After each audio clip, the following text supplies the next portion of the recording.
नमस्कार प्यारे बच्चों, आज हम सेकंड चैप्टर डिस्कस करेंगे पूर्ण संख्याएं। इससे पहले आपका स्वागत है global study by Kulwinder Singh. अगर आपने हमारे चैनल को सब्सक्राइब नहीं किया है तो जल्दी से जाइए और रेड अक्षर में लिखे हुए सब्सक्राइब बटन को क्लिक करें और बेल आइकन प्रेस करें। तो सेकंड चैप्टर है 6th क्लास का पूर्ण संख्याएं, प्रश्नावली 2.1। क्वेश्चन नंबर 1, 10,999 के बाद अगली 3 प्राकृत संख्याएं लिखिए। तो प्राकृत संख्याएं क्या होती हैं? वे संख्याएं जिसमें जैसे 1 से 0 से स्टार्ट होकर 1, 2, 3, 4 ऐसे ऐसे चलती रहती हैं, ये सभी प्राकृत संख्याएं हैं।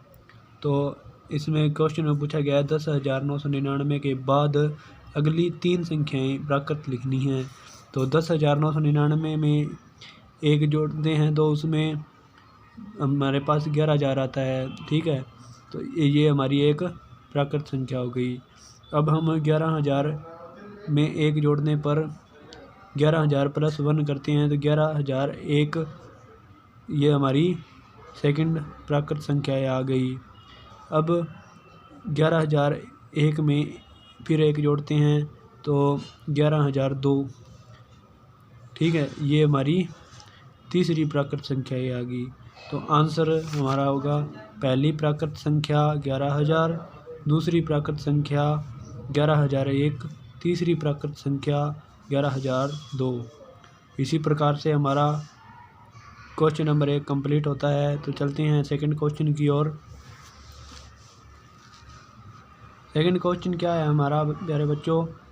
साथ के साथ आप कॉपी में लिखते रहिए दोस्तों, ये नोट्स, ठीक है, नोट्स बनाते रहिए साथ के साथ। क्वेश्चन नंबर 2 है हमारा 10,001 से ठीक पहले आने वाली 3 पूर्ण संख्याएं लिखनी हैं। तो पूर्ण संख्याएं जो पूरी विभाजित हो जाए, तो ठीक पहले वाली लिखनी है, पूर्ववर्ती हो गई, ठीक है। तो 10,001 के पूर्व की 3 संख्याएं इस प्रकार से है। 10,001 में से 1 घटाने पर, तो पूर्व पहले वाली लिखेंगे तो माइनस करेंगे ना 1, ठीक है। तो इसमें हम 1 माइनस करते हैं तो 10,000 ये हमारी पहली पूर्ण संख्या आ जाती है। अब 10,000 में से 1 घटाने पर, तो 10,000 में 1 घटाते हैं तो 9,999, तो ये हमारी दूसरी पूर्ण संख्या है।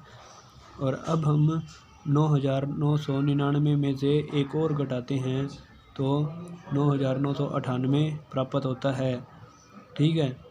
तो आपको माइनस करनी भी आनी चाहिए आप, क्योंकि माध्यमिक स्कूल में पढ़ते हैं, ठीक है प्यारे बच्चों। अगर आपको माइनस करनी नहीं आती तो सीख लीजिए जल्दी से, क्योंकि ये आपके लिए बहुत ही फ़ायदेमंद होने वाली है आने वाले एग्ज़ाम के लिए।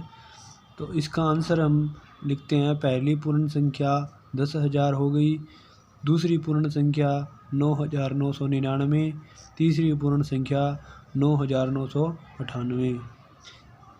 तो इसी प्रकार से चलते हैं हम थर्ड क्वेश्चन की ओर। थर्ड क्वेश्चन क्या है हमारा प्यारे बच्चों?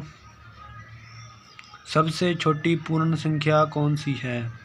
तो इसमें बताया गया है कि शून्य जो है सबसे छोटी पूर्ण संख्या है। बस इतना ही आंसर लिखना है इसमें, ठीक है। तो चलते हैं फोर्थ क्वेश्चन की ओर। आप कॉपी के अंदर ये सारे नोट्स लिखते रहिए तो प्यारे बच्चों।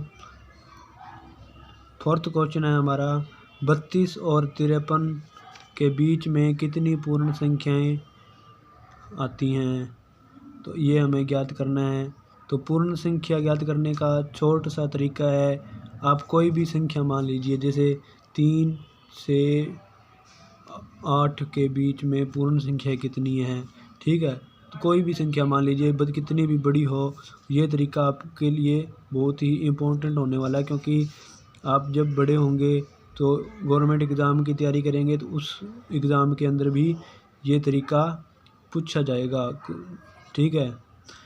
53 -32 करेंगे तो ठीक है, जो बड़ी संख्या होगी उसमें से छोटी संख्या घटाएंगे और शेष बचेगा उसमें से -1 जरूर करना है दोस्तों प्यारे बच्चों, ठीक है, -1 जरूर करना है। तो इसमें हम 53 में से 32 घटाते हैं तो 21 बचता है, तो 21 में से 1 घटाना ज़रूरी है, तो शेष जो बचेगा 20।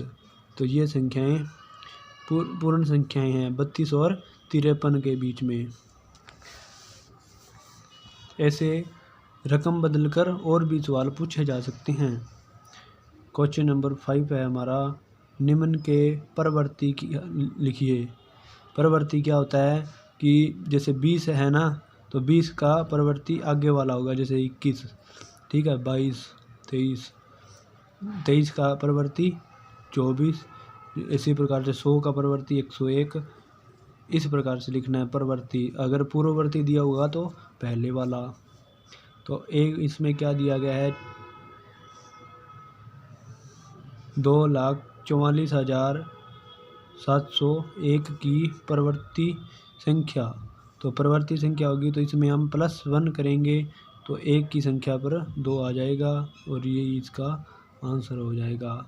प्लस करना तो आता है ना बच्चों, कमेंट करके ज़रूर बताएं। आगे बी पार्ट है हमारा,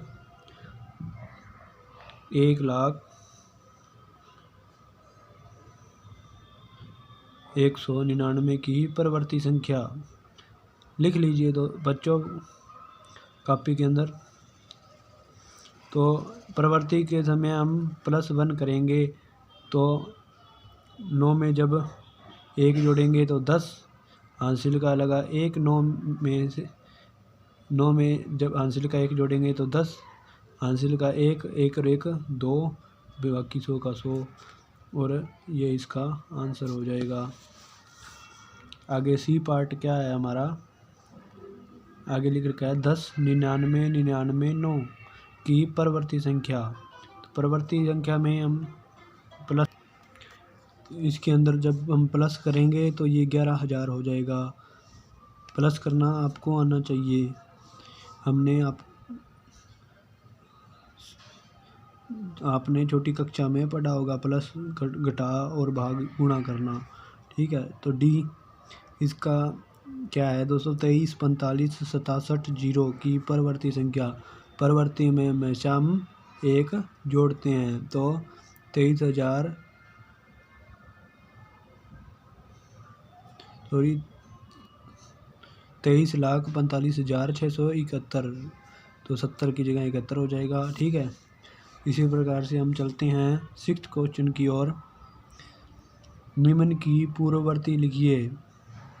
पूर्ववर्ती आ गया ना दोस्तों, तो पूर्ववर्ती में हमें 1 माइनस करना है। ये जो क्वेश्चन है हमारा 94 का पूर्ववर्ती संख्या।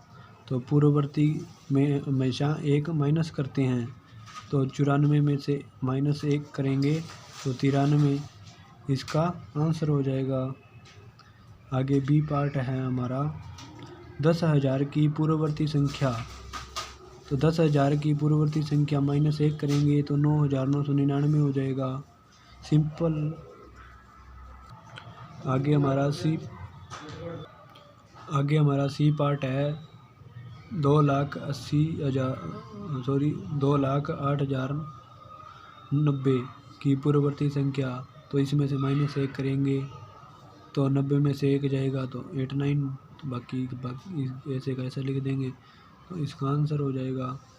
डी पार्ट भी इसी प्रकार से है, 76,54,321 की पूर्ववर्ती संख्या।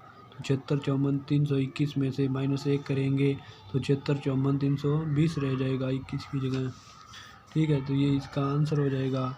चलते हैं 7th क्वेश्चन की ओर। 7th क्वेश्चन क्या कहता है हमारा, संख्याओं के निम्नलिखित युग्मों में से प्रत्येक के लिए संख्या रेखा पर कौन सी पूर्ण संख्या अन्य संख्या के बाईं ओर स्थित है। तो इनके बीच में उपयुक्त चिन्ह बड़ा या छोटा का प्रयोग करते हुए इन्हें लिखिए। तो एक पार्ट में हमें क्या दिया गया है, अगर देख लीजिए ये चिन्ह का मतलब क्या होता है, ये खुला हुआ पार्ट है ना दोस्तों, ये खुला हुआ पार्ट इधर बड़ी संख्या लिखी जाती है, और ये चोंच वाला जो भाग है, तिरछा भाग, ये इसमें छोटी संख्या लिखी जाती है। तो एक साइड छोटी संख्या लिखी जाती है तो एक साइड बड़ी संख्या। तो ए पार्ट देख लेते हैं। 530 और 503 ये दो संख्याएं दी गई है हमें। तो बड़ी संख्या कौन सी है? तो 530, ठीक है ना, 530 है। तो इस प्रकार से ये चिन्ह लगाना है, बड़ी की ओर 530 लिखना है, और जो इधर 503 लिखना है। तो 503 संख्या जो है संख्या रेखा पर 530 के बाईं ओर स्थित है, बस इतना सा लिखना है, ठीक है। बाईं ओर और दाईं ओर कौन सी होती है? जो हमारा जेब की साइड हाथ होता है वो बायां हाथ होता है, और जो जेब के विपरीत होता है वो दायां हाथ होता है। इसी प्रकार से हम अंदाज़ा लगा सकते हैं। बी में दिया गया 370 और 307। तो 370 जो बड़ी संख्या है तो इधर लिखेंगे, और 307 है वो तिरछे की ओर लिखेंगे इधर, ठीक है। तो संख्या रेखा पर 307 जो है संख्या 370 के बाईं ओर लिखी हुई है, ठीक है, बाईं ओर स्थित है, बस इतना लिखना है। आगे सी पार्ट है 98 7 65 56 7 8 9। तो बड़ी संख्या कौन सी है? आप अक्सर गिन लीजिए, अक्षरों से पता चल रहा है कौन सी बड़ी है कौन सी छोटी है। तो ये वाली बड़ी है और ये वाली छोटी है। तो संख्या रेखा पर 56 708 9 के संख्या 98765 के बाईं ओर स्थित है। चलते हैं हम डी पार्ट की ओर। डी पार्ट में क्या दिया गया है? 9830415100230001। तो आप अक्सर गिन लीजिए, वही संख्या बड़ी होगी। तो इसमें कितने अक्षर दिए हैं? 1 2 3 4 5 6 7। इसमें कितने दिए हैं? 1 2 3 4 5 6 7 8। तो ऑटोमेटिक ही ये वाली संख्या बड़ी हुई, तो ये वाली संख्या इसके इधर लिखेंगे, और छोटी वाली संख्या इस साइड लिखेंगे। तो संख्या रेखा पर 98304115 संख्या के 100230001 के बाईं ओर स्थित है। आगे हमारे सही और असत्य और सत्य ये वाले शुरू हो जाते हैं। क्वेश्चन नंबर 8 ये हमारा अंतिम क्वेश्चन है। इसको समझना बहुत ज़रूरी है क्योंकि ये भी एग्ज़ाम में आ सकते हैं। तो सम 8 निम्नलिखित कथनों में से कौन से कथन सत्य हैं और कौन से कथन असत्य हैं? ए में दिया गया है शून्य सबसे छोटी प्राकृत संख्या है। तो हमने पीछे क्वेश्चन में ही पढ़ा था, तो यह असत्य है क्योंकि शून्य सबसे छोटी पूर्ण संख्या है। हमने 3 नंबर क्वेश्चन डिस्कस किया था 3। आगे बी पार्ट है 400 संख्या 399 का पूर्ववर्ती है। तो 399 का पूर्ववर्ती क्या होगा? 398 हो जाएगा, क्योंकि माइनस करेंगे ना तो 398 हो जाएगा। तो ये असत्य है। सी में दिया गया है शून्य सबसे छोटी पूर्ण संख्या है। तो हमने क्वेश्चन में डिस्कस किया था सत्य है ये, तो ठीक है। डी आगे डी है हमारा 600 संख्या 599 का परवर्ती है। तो परवर्ती में प्लस करते हैं 1। तो 599 में जब हम 1 जोड़ेंगे तो 600 आता है, ये सत्य बात है। सभी प्राकृत संख्याएं पूर्ण संख्याएं हैं।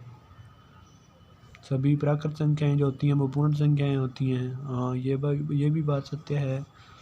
आगे एफ नंबर है हमारा सभी पूर्ण संख्याएं प्राकृत संख्याएं हैं।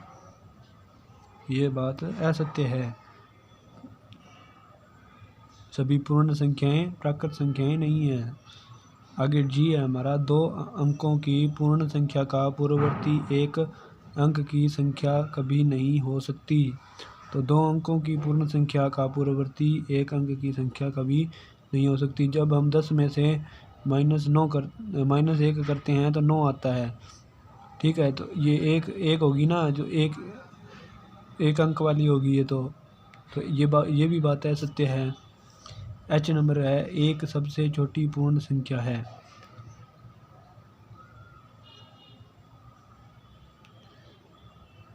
ये क्वेश्चन का आंसर आपने देना है कमेंट बॉक्स में कमेंट करके। प्राकृत संख्या एक का कोई पूर्ववर्ती नहीं होता, ठीक है। ये इस सवाल का भी आंसर आपने कमेंट बॉक्स में देना है, क्योंकि ये क्वेश्चन हमने आपके लिए छोड़े हैं, ठीक है। आगे चलते हैं जे क्वेश्चन की ओर। तो जे क्वेश्चन में क्या दिया गया है, पूर्ण संख्या एक को कोई पूर्ववर्ती नहीं होता। पूर्ण संख्या एक का कोई पूर्ववर्ती नहीं होता, ये असत्य है। पूर्ण संख्या 13 संख्याओं 11 और 12 के बीच में स्थित है। अरे 11 और 12 के बाद में आता है ना, तो बीच में कहाँ से आ जाएगा, तो असत्य हो जाएगा। पूर्ण संख्या 0 का कोई पूर्ववर्ती नहीं होता, ये भी सत्य है। 2 अंकों की संख्या का पूर्ववर्ती संदेव 2 अंकों की एक संख्या होती है कि नहीं। अगर 99 - 1 करेंगे तो 2 संख्या आती हैं, तो ये भी बात असत्य है। इसी प्रकार से हमारी वीडियो ये कंप्लीट होती है। ये चैप्टर भी प्रश्नावली 2.1 कंप्लीट होती है। नेक्स्ट जो होगी हमारी 2.2 होगी, वो देखना ना भूलें, जल्दी ही हम अपलोड कर देंगे। थैंक्स हमारी वीडियो देखने के लिए। अगर आपने अभी तक भी हमारा चैनल सब्सक्राइब नहीं किया है तो जल्दी से जाइए, रेड अक्षरों में लिखे हुए सब्सक्राइब बटन को प्रेस करें और बेल आइकन प्रेस करें, ताकि जो भी वीडियो हम अपलोड करें आप तक पहुंच जाए। तो देखना ना भूलिए, अगली वीडियो ज़रूर हम अपलोड करेंगे। धन्यवाद।